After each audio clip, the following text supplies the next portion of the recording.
ин Лайло. ӯ 10 сола аст ва мехоҳад муҳандис шуда номашро дар таърих гузорад. вале бе шаҳодатномаи таваллуд орзуҳояш амалӣ намешаванд ва ӯ барои давлат ноаён мемонад. ҳар рӯз Лайло мебинад чӣ гуна дигар ҳамсолонаш таҳсил мекунанд ва маҳорати худро нишон медиҳанд. онҳо дар корҳои мактаб иштирок мекунанд ва ба орзуҳои худ наздик мешаванд.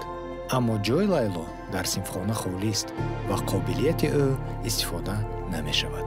ҳатто барои беморхонаҳо Лайло ноаён аст.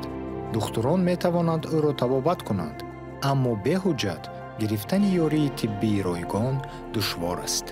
бо мурури замон Лайло бо душвориҳои нав рӯбарӯ мешавад. беҳуҷҷат ӯ наметавонад кор ёбад ва никоҳашро расмӣ гардонад. заноне ки ба чунин ҳолат дучор мешаванд, бе ҳимояи ҳуқуқӣ мемонанд ва дар доираи ноаён зиндагӣ мекунанд. бе никоҳи расмӣ Лайло наметавонад аз рӯи қонун худаш ва фарзандашро муҳофизат намояд. дар мавридҳои душвори зиндагӣ ӯ аз ҳама чиз маҳрум мемонад.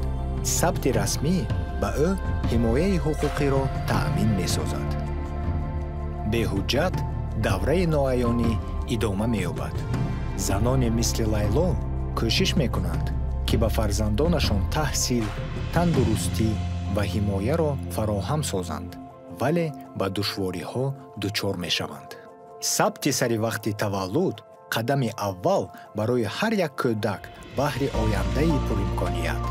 акнун Лайло метавонад ба мактаб равад, мисли дигарон таҳсил намуда орзуҳояшро наздиктар ва имконпазир гардонад. ҳуҷҷатҳои расмӣ гарави боварӣ ба рӯзи фардо.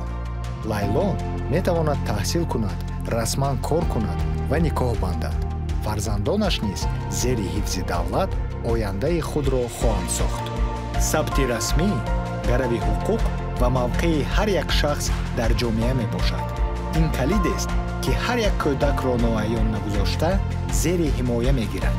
ҳар яки мо ӯҳдадорем ояндаи дурахшони насли наврасро таъмин созем. ба қайдгирии шаҳрвандӣ ин муҳофизат имконият ва дилпурист. ноаёнро аён месозем.